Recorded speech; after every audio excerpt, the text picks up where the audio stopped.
नमस्कार दोस्तों, मैं राजेश यदुवंशी।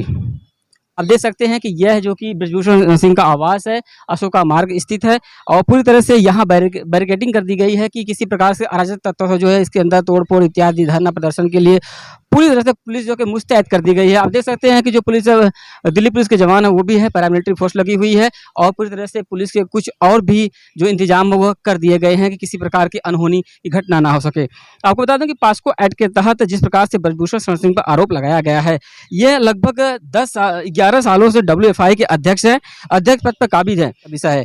लेकिन सबसे बड़ी बात यह है कि जब इनके ऊपर सुप्रीम कोर्ट के द्वारा आदेश जारी किया गया कि इनके तहत पॉस्को एक्ट के मामला दर्ज किया गया, लेकिन अभी भी दिल्ली पुलिस कहें तो पूरी तरह से गिरफ्तारी के लेकर कोई भी प्रक्रिया नहीं अपनाई गई है। आप देख सकते हैं यह मुख्य द्वार है जो कि इनके आवास का दिल्ली अशोका मार्ग पर अभी भी कहें तो पुलिस से पूरी तरह से चारों तरफ आप देख सकते हैं कि दूर दूर तक पुलिस का बैरिकेडिंग की गई है और पुलिस पूरी तरह से मुस्तैद भी है यहाँ पर। और कल जिस प्रकार से 11 तारीख को वाकया हुआ था, रात में झड़प हुई थी पहलवानों के साथ, उसको लेकर के पुलिस और भी यहाँ पर अपनी सुरक्षा व्यवस्था को मुस्तैद कर दी है। यानी कहा जाए कि जिस प्रकार से पॉस्को एक्ट के तहत मामला दर्ज किया गया है उसको लेकर गिरफ्तारी की बात की जा रही है। बृजभूषण सिंह पर कहा जाए बाहुबल का जो असर वो दिखाई दे रहा है क्या? अब क्या भारतीय जो रेसलर हैं वो आंदोलन को लेकर जिस प्रकार जंतर मंतर पर बैठी हुई हैं, तो उसको लेकर क्या उन्हें न्याय मिलेगा या नहीं, एक बड़ी बात है सामने निकल कर आ रही है। दूसरी बात यह है कि कहा जा रहा है उत्तर प्रदेश के बाहुबल के पर्याय हैं बृजभूषण शरण सिंह। अगर बाहुबल की बात की जाए तो क्या बाहुबल और न्याय के बीच कितनी दूरियां हैं, क्या दूरियां कम होगी? क्यों सरकार जिस सरकार से मौन है, इसको लेकर के आंदोलन का 13वां दिन है और वो जारी है आंदोलन। और यहाँ पर आने जाने वालों की पूरी तरह से जो कि चेकिंग की जा रही है और यह दिल्ली का अशोका मार्ग है जहाँ पर बृजभूषण सिंह का आवास है और उस आवास पर जो कि पुलिस की पूरी व्यवस्था कर दी गई है।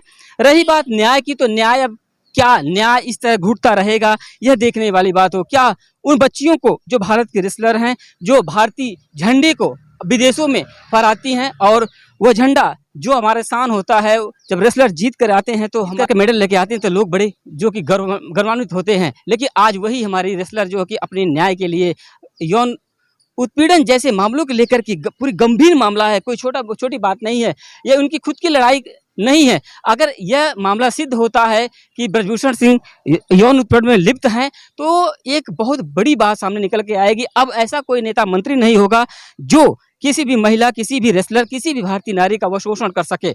एक मामला है या लोगों का बृजभूषण जी का कहना तो ये भी आ रहा है कि ये जो विपक्ष की पार्टियां हैं ये इनके द्वारा उकसाया हुआ एक आंदोलन हमारे खिलाफ है, लेकिन उनका कहना एक तरह से और दूसरी तरफ जिस प्रकार से यौन उत्पीड़न का आरोप लगाया जा रहा है महिला रेसलरों के द्वारा, वहीं बृजभूषण जी का यह भी कहना है कि कुछ जो कि वर्ग के लोग हैं जो 20 सालों से कुश्ती में अपना कब्जा जमाए हुए हैं, हम उस 20 साल के कब्जे को खत्म करना चाह रहे हैं। ये भी बृजभूषण के द्वारा एक आरोप कहा जाए तो लगाया जा रहा है। अब उस आरोप कितना जो कि सत्य है या नहीं है ये देखने वाली बात होगी, लेकिन ये जो कब्जे वाली बात अगर करते हैं तो बृजभूषण जी का कहना भी है कि जो कब्जा है वो काफी ज्यादा है और यह कुछ लोगों का जो है, कुछ क्षेत्र के लोगों का कब्जा है, उस कब्जे को हम खत्म करेंगे। लेकिन रही बात यह थी कि जो महिला रेसलर हैं वो न्याय के लिए आपको बता दें कि पूरी तरह से जंतर मंतर पर आंदोलन पर धरने पर बैठी हुई हैं। वहीं दूसरी तरफ आपको बता दें कि जब विपक्ष की पार्टियां आती हैं इस आंदोलन में तो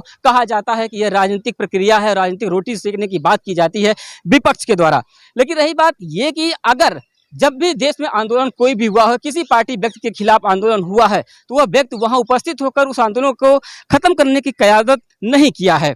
सबसे बड़ी बात ये होती है अगर बृजभूषण जी इस आंदोलन को चाहते हैं कि उनके द्वारा ये उनके ऊपर एक निराधार आंदोलन लगाया गया है तो इसके बीच उन रेसलरों के बीच जिस प्रकार से फोटो खिंचाते थे उसी प्रकार जा करके उनके बीच बैठ करके इस बात को सुलह भी कर सकते हैं। लेकिन एक नेशनल जो कि ये माहौल नेशनल बनाया जा रहा है, छोटी बात नहीं है। ये हमारे देश की जो महिलाएं हैं ये भारत में ही नहीं खेलती हैं, ये विदेशों में जाकर के जब पदक लेती हैं तो सबसे बड़ी बात यह होती है कि भारत के यही लोग जो साथ खड़े होकर के फोटो भी खिंचाते हैं।